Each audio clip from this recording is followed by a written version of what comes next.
Welcome back to another episode of What's Going On, a Social Studies Network podcast. I'm Maeve. And I'm Mary, and this is a podcast where we talk about different topics in the social studies field. Today we're talking about citizenship. So, Maeve, what's going on? Do you have any plans for St. Patty's Week? Well, it will be spring break for us, so I'm hoping to be home with my family.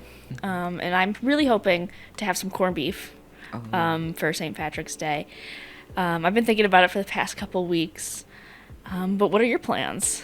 Well, I'm also going to be home for spring break, so I'm looking forward to that. My family doesn't really do anything, but we're going to be looking out for each other, making sure we're wearing green, or there's going to be some pinching. And you mentioned to me you've never had corned beef. What's No. that about? Well, I didn't even know what corned beef was, but it sounds good. Have I convinced you? Will you go out and try it? If you remind me. Okay. Or if you take me out. How about that? I don't really know where one can get corned Corned beef. beef. Besides, I don't know. You can get it at the grocery store. The deli. The Uh-huh. deli. Mm. But in other news, Mary, tell me what's going on in the news. Well, Maeve, maybe you've seen on the news, but Trump has been passing many executive orders since his presidency started. And one of the executive orders that he passed was ending birthright citizenship. I think many people were worried about that, but many people have also been relieved because it was blocked by a federal judge. It was passed on January 20th, but right now we don't know if it's going to be officially enacted. I think Trump's efforts in ending birthright citizenship has kind of sparked the conversation of what is a citizen, who deserves citizenship, and what are the requirements or who should be considered a citizen.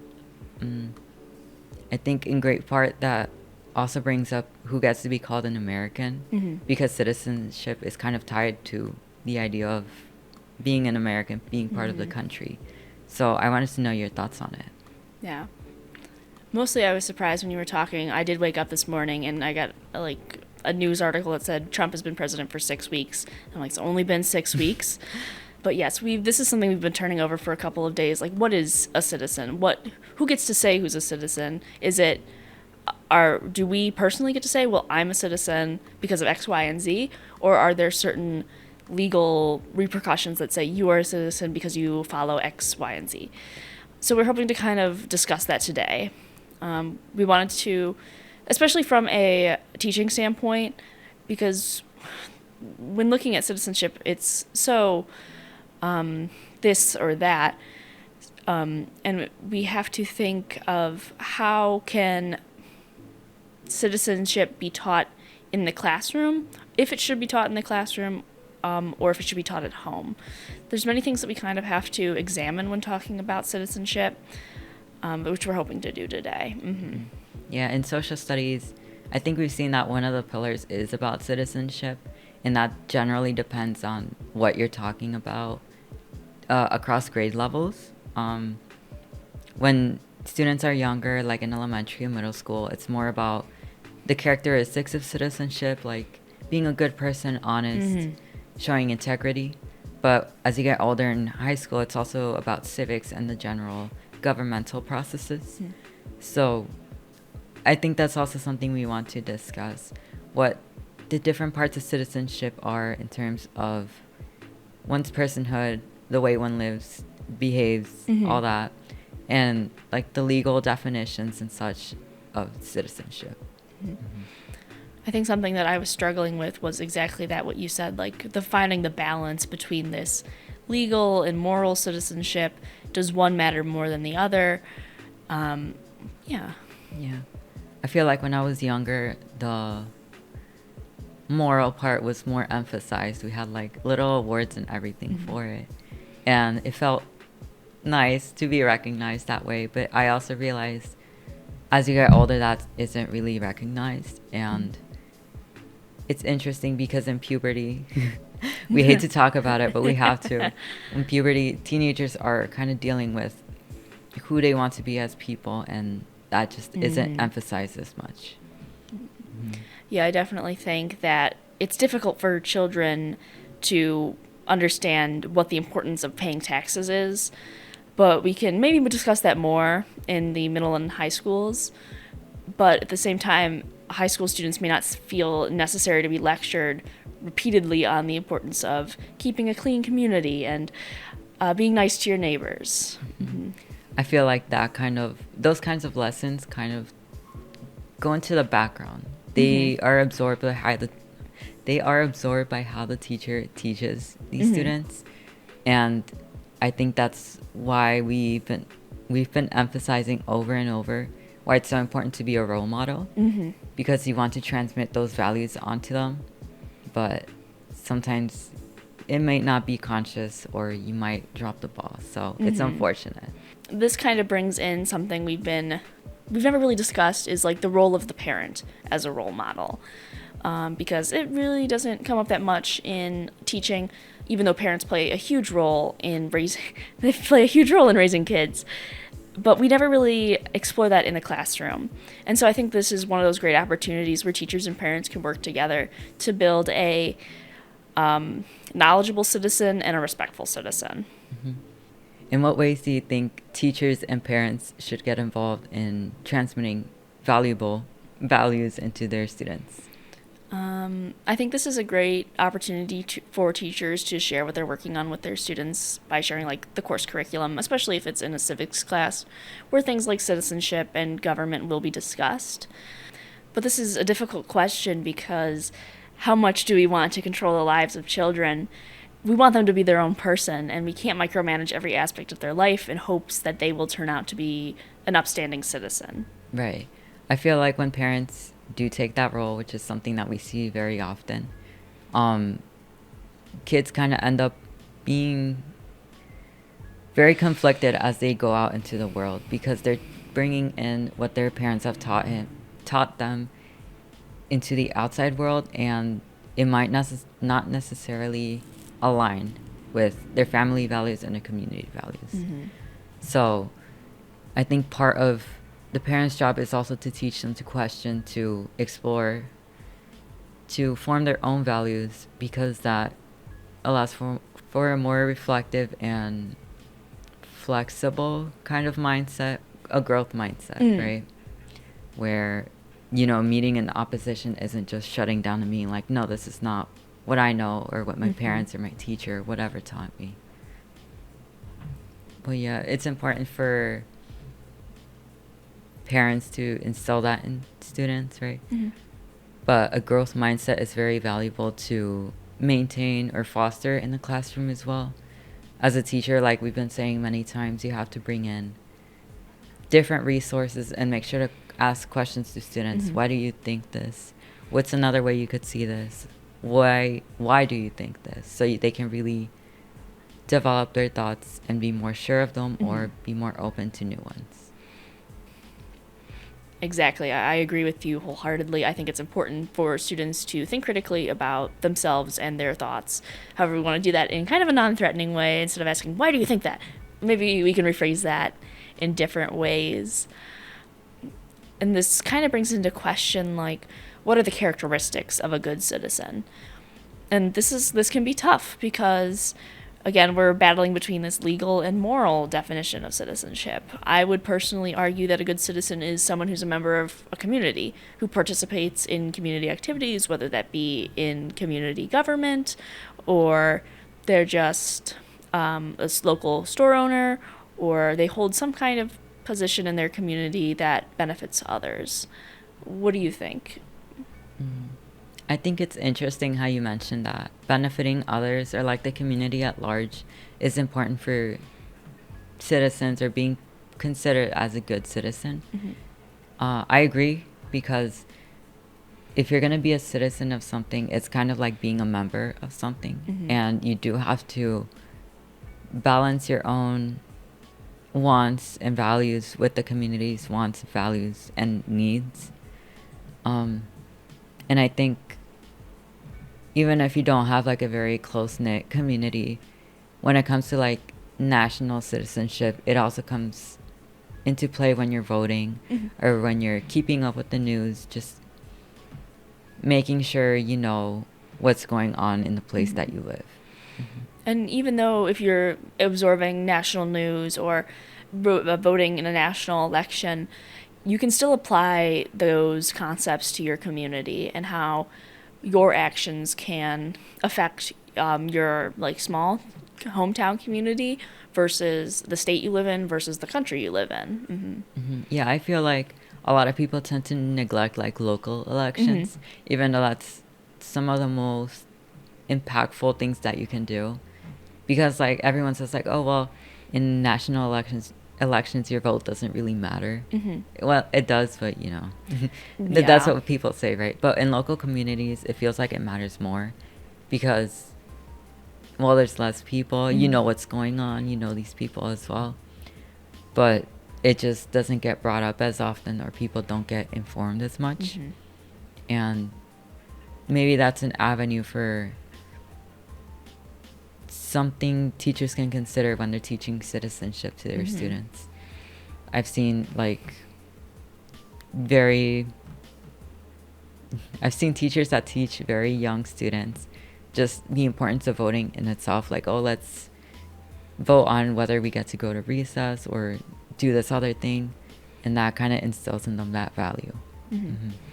I think drawing on local elections and local government is a great opportunity for teachers. It's a great resource that I don't know if we've talked about a lot when we're talking about bringing in the community because it's really right there. It's right at everyone's fingertips, and it's easier for students to understand because they do feel that more emotional and community attachment to the things going on around them that they can physically see instead of like legislation in California when you live in Illinois. Yeah, things that you see on TV rather than, I don't know, when you go out in the street or when your town has some sort of event, right? Me personally, like I've seen my town president like a couple of times. Oh. Yeah, I've had a few interactions with him, just because of who he is, right? He likes to go out in the community and stuff, but I've never met the president of the United States. Yeah, so that would be so insane if you met the president. And I was I was thinking it's very interesting. I've never met my town's mayor, but I think that's probably because I don't think my town has a mayor. We more have a community board because I live in a much smaller town. But I'm not exactly sure who's on our community board, and that's something I should know. And when I become a teacher, I should be invested in wherever I teach, what the local government and politics are in the town I teach. No, yeah, that's interesting because I know who the president is, but I don't know anybody else. So I guess that, like you said, that's also something we have to look into because, well, we want to be informed and we want to know who to go to, know who we're voting for when we need things or we see the need for a change in the community. And, well, yeah, we want to install that in students as well because they're going to be the next voters and stuff. I think it's definitely great when modeling that for your students, especially if you end up teaching somewhere where you don't necessarily live. Being involved in the local Politics, maybe? Yeah. Being involved in the local politics of the community you work in is a great thing to model for your students because that is their local politics. That is their daily life. And so that's a great thing to model. Yeah, I think some students do have that kind of like political awareness or community awareness because their parents are very community or politically active. But I think many more students don't have that opportunity. And that's probably because their parents maybe don't have access or don't have the energy or don't know where to go to be politically active. Like we talked about in our voting episode, some families don't have the time or access to go into voting centers. So it's hard for them to make a difference. And that's why we should teach that in schools because even if they don't bring that knowledge with them, students can still learn from school what they can do. Like you said, bringing up those marginalized communities, I think we've kind of bounced around this idea of like who gets to be a citizen.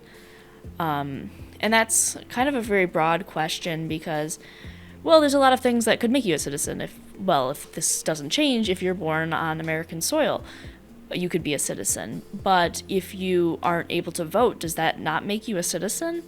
If you're not active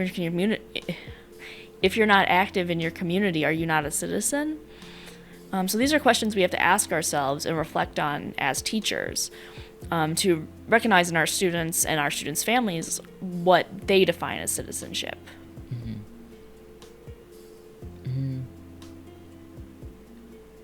I think you're drawing here like an interesting distinction between kind of the rights that citizens have and the responsibilities or maybe opportunities that they can take on for being a citizen. Like, as a citizen, you kind of have the right to live, to work, a whole bunch of other things. But you also have the responsibility or opportunity to volunteer, speak out, protest. Well, that's a right as well, but Yes. some people don't do it. And like you brought up, how do we define citizenship?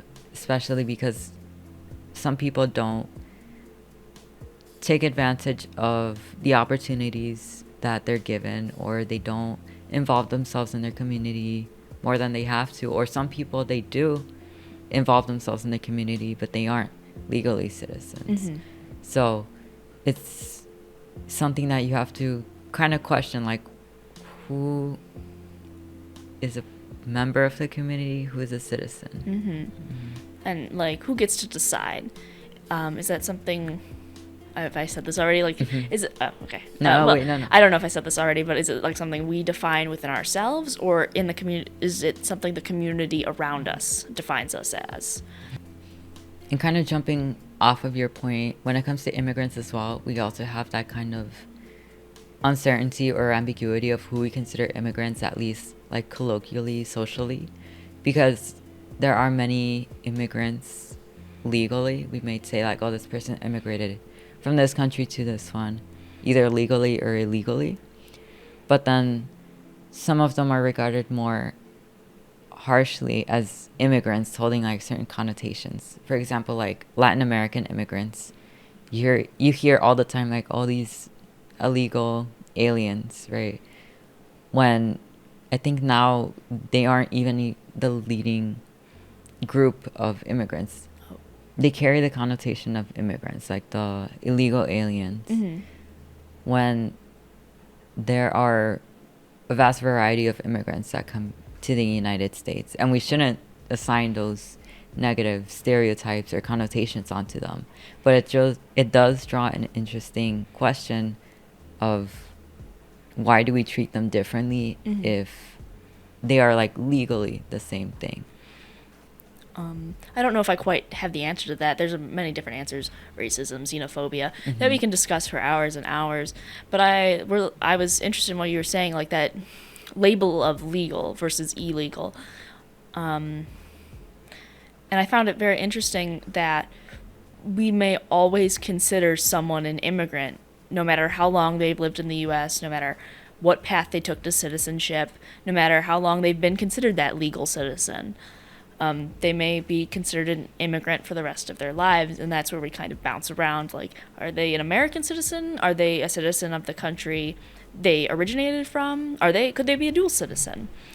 Circling back to what you said about stereotypes, and what I said about like xenophobia and racism, these kind of come together into what many Americans think of as good immigrants versus bad immigrants.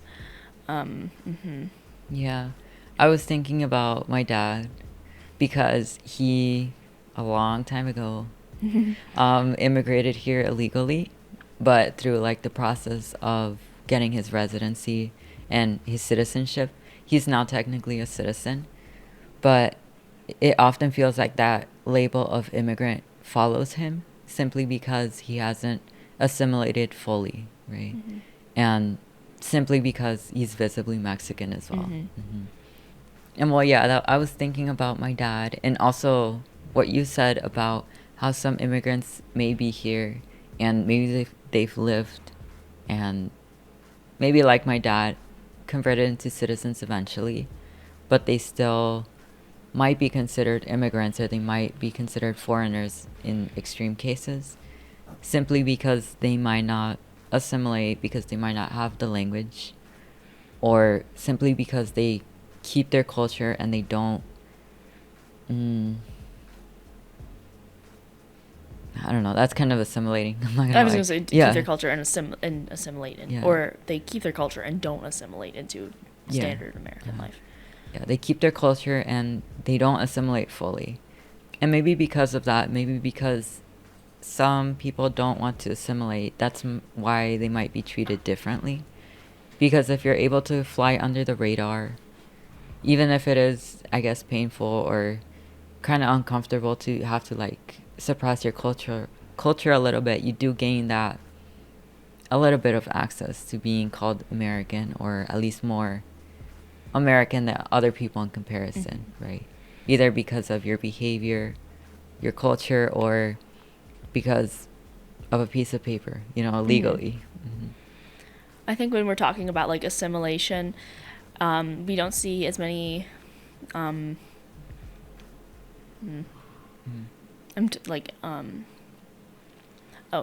when we talk about assimilation, I think we don't hear as many stories of the difficulty, especially from immigrants who come from more Western societies, whose ideals and values often align with American ideas. So there's not much of a conflict when certain immigrant groups come to America, because it's very similar to their home country, and they don't face as many challenges as other immigrants. And something that you mentioned in one of our conversations before this, there's also like model minorities, right? When they come over to the United States. For example, like I think especially East Asian people, even if they may be visibly East Asian, they do have like those positive stereotypes associated with them. So they might be treated differently than someone who has negative stereotypes associated with them. But still, it is very painful, to have any stereotypes at all. And I think it's important to clarify, even positive stereotypes can be very harmful. So we don't want to say that, yeah, it's easier. Just because they have these positive stereotypes, it's going to be easier for them. So those can still be harmful, but they are definitely, there's a difference in how certain immigrant groups are treated. Yeah, and something that we also discuss when it comes to model minorities, I think especially in our classes, is that when you do have like these positive or good stereotypes associated with certain groups, you kind of tend to neglect them or undermine their achievements, because you're like, oh well, they're already like in a good place even when they're not. So I guess when it comes to immigration or kind of being American, they kind of get overlooked, and more negative or dangerous immigrants kind of take like the spotlight when it comes to the news and stuff. Yeah, these are definitely some excellent points. I agree with you. And I've kind of been curious about if citizenship is something that can be revoked or taken away. Technically, no. But in practice, technically, yes. There are some actions that can have your citizenship be considered forfeited. One of the biggest reasons being treason or serving for a foreign military. And like I said, technically you aren't getting the citizenship revoked, but you are forfeiting it because these actions are something that I guess would be considered you willfully participating in and saying, I don't have that loyalty or allegiance to the United States anymore. So it kind of connects to this idea of a social contract, or just the sovereignty or authority the United States government has over you.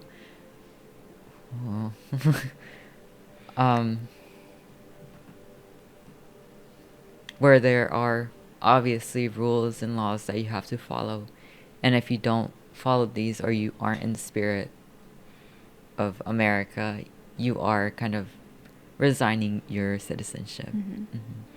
I like how you use the word contract because it kind of feels that way, where it is we will follow the laws in order for some kind of protection from the government. And that's like the basic way to explain that. And we have to question. What do we question? Well, I'm just like, we have to question. Oh, and we have to question if that contract is always held up, if it's always both sided. I feel like because there is that two-sidedness, some people might feel a little frustrated when they feel like they're fulfilling their side of the bargain or whatever, but the government isn't fulfilling it. And it's frustrating because when you do want to protest and you do want to say, hey, government, you have to do this, you have to step in and make sure these important things or rights are being protected. That form of protest, you have to toe the line between being effective and clear and getting your message across and eventually causing some legislation to come through, and not being too extreme so that it might be considered extremism or treasonous. Yeah, that really reminded me of like the systems of checks and balances within our government. Like one branch checks the other, one balances out the other, and I feel like it's rarely talked about how the people check and balance the government through things such as protests and voicing their opinions. And voting, right, for representatives, that small control that we have over the government. And I feel like we kind of touched on this in one of our previous episodes of we teach about things such as protests as a way to express our feelings towards the government. Yet it's rarely appreciated when protest is done in practice. Right, there are many restrictions, and even if it's not like written into law, like, oh, don't do this type of protest or whatever, sometimes these protests will be shut down, or in the case of like our college campus, there might be some restrictions, or you know. Yeah, we didn't really touch on this in the protest episode, but it can be very difficult because private versus public property, and we won't get into that. That's not what this is about. But how can we as citizens play a role in our government without holding a seat in the Senate or a chair in the House of Representatives? And I think this can sometimes be difficult for students to grasp because for many of them, they are too young to participate in things that we would consider to be part of citizenship. So we as teachers kind of have to ask ourselves, how can we make citizenship relevant? And this can be done in many ways, such as through simulations or keeping up with current events. But there's kind of that struggle where I know in Illinois, only in grades 6 through 8 and then 9 through 12, only one semester of a civics course is required. This differs from state to state. Some states require a year-long civics course. Some require a civics course and a test. We kind of have to ask ourselves how effective these can be on students that it will progress through the rest of their lives. I know from my personal experience, at least my middle school and high school civics courses were very similar, and they both followed what the Illinois General Assembly kind of lays out as civics courses should focus on government institutions, current events and social issues, service learning, and simulations of the democratic process. I agree that this is what was covered, but this is a very broad thing this is a very broad subject that we sometimes push into one semester of like, well, the systems of government, what it means to be a citizen, how to vote, should you pay taxes? And like, that's a lot of things swirling around. What do you think about this? Yeah, I agree. Like, because there's so much to go over and there's so little time to do it, it all kind of gets like smushed in together. I feel like I could recognize most of the standards I think that you mentioned, but one that kind of escaped me was the service learning. Could you expand on that a little? Yeah, that one's a bit of a tricky one because when they talk about service learning, they're not really talking about volunteering. It's more of taking ownership of your learning. And I think this is very interesting because, as we just said, Students don't often fit into the larger community outside of the school because they may be considered too young, but they are community members of their school, and this is a great place for them to model and demonstrate or feel connected to some sort of community. Yeah, that kind of connects to taking action, and that's something that could be interesting if we expanded more on when it comes to teaching. Giving students the opportunity to act, to be a leader in some way, or at least a very, very active member of something that's important to them. I think I saw somewhere that when it comes to children, like we may say like, oh, they're children, they can't really get involved in the same way as adults can. But it's when you're teaching children, it's not just about like showing them like, oh yeah, this is what we do as adults. It's also including them in whatever way that they can be included. And I think a great way to do that would be through action, being like, hey, this is what you can do. Here are your strengths. Here is some agency that you have in your community. Some ways that you can bring in that activism and leadership and community involvement and awareness is by taking on projects that the students could have some agency and control over. I've seen some teachers ask students to research, not just in their computers or their books or whatever, but to actually go out into the world and investigate what they can about local community issues or problems. I remember I saw a certain case where a classroom did that, and the students would go out and research and all that, and then they would give a presentation to the other students about what the problem was, why it was important, and what they learned. And as they were talking about it, you could kind of see that they were learning. There were some things about their community that they didn't know before their project. And then you could also see that it was important to them. It wasn't just a project or whatever, because it was something in their community. I think if schools have the resources and the time in that environment that students can be able to do that, if schools have the, what was it? Yeah. Sorry. I think if I think if schools have the resources, the time, and the environment to be able to do that, it would be very useful for students. But if they don't have that kind of environment where maybe students feel safe enough to go out alone, for example, you could also do maybe community informed research, right? Be like, this is a problem in our community. This is something that other communities are affected by. Let's learn about this. Just trying to get in some personal connection with issues and students. I also agree that student action takes forms in ways other than activism. It's being knowledgeable of your community and being involved in your community in ways that may not be as public or loud.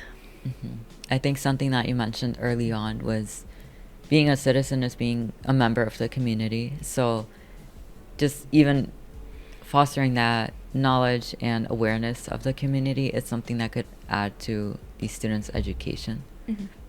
I think the big question is that we as teachers ask ourselves a lot is why? Why is this important? Why is discussing citizenship important? And I think it has to do with citizenship right now being one of those things on the chopping block that the government wants to change in order to control the meaning of this label of citizenship. So it really comes down to teaching rights, teaching students their rights, and knowing your rights. And teaching students their rights isn't something new or controversial, I think, because especially in history, when we're teaching U.S. history, for example, in high school, middle school, or whenever students get introduced to them, they get to know the first 10 amendments of the Constitution, the Bill of Rights, and those are the ones that we see as most foundational or all-encompassing because they apply to essentially anyone in the United States, I think. Yeah. The freedom of speech, among other things. And I don't think it would be bad to add a little more variation to it in talking about what citizenship is legally and what that might mean for maybe students who don't have citizenship legally. And I think I like how you draw it back to like the Bill of Rights and where does citizenship fit in that? And it's interesting because citizenship wasn't added until later, until it became kind of this issue and this question. It's important to recognize that the definition of a citizen and what it means to hold citizenship has changed since the 1700s, along with many things. So it's important, some may argue that it's important to take a closer look from time to time at these older documents and see what still holds true and what may need to be revised. Right, and the discussion of citizenship, I think, is important too. Like we've been saying, it's been on the news, it's been debated, and like we've said in other episodes, it might be something that students bring into the classroom, and they may ask you about it, or they may express opinions that you feel are harmful for the classroom environment or just to have in general. Might include a little bit of misunderstanding on the student's part, or just a lack of understanding of why citizenship is important to know about, but why it's immigrants, for example, or people that don't have citizenship are still important and valued and deserve to be regarded in the way that they want to be regarded. I agree with what you said, and I think it's very interesting that we haven't really mentioned yet that this country was built by people who may not have been considered citizens, such as immigrants or enslaved people or indigenous Americans.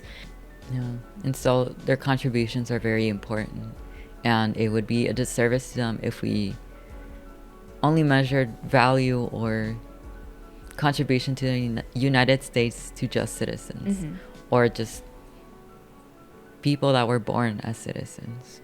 This has been another episode of What's Going On, where we talked about the different parts of citizenship and what it means to be a citizen, both legally and in a moral, behavioral, and social aspect. You can find more of us at the Social Studies website, socialstudies.illinois.edu, or you can check out our TikTok at the Social Studies Network. We want to thank you again for watching. I'm Maeve. And I'm Mary. And remember to take care and stay aware.